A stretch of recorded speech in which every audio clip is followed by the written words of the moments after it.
Today, I'll show you how to arrange your text alphabetically in a Word document, a quick and easy process that can save you a lot of time.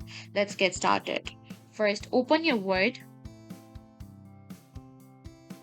and make sure you have the list of items you want to arrange alphabetically. It could be names, items, or any text you have.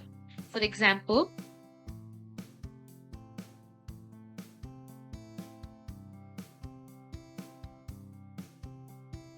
now highlight the text you want to sort. You can click and drag your mouse over it or use Ctrl+A to select everything in the document.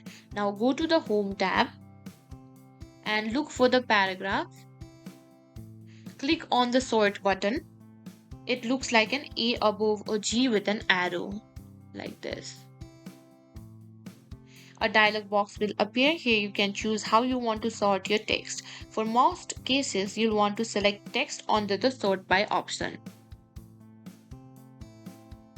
like this. Next, choose your sort order, ascending for A to Z or descending for Z to A. Once you've made your selection, click on OK. And just like that, your text is now arranged alphabetically. Take a moment to review your newly sorted list to ensure everything looks good. If you found this video helpful, don't forget to like, share, and subscribe to our channel.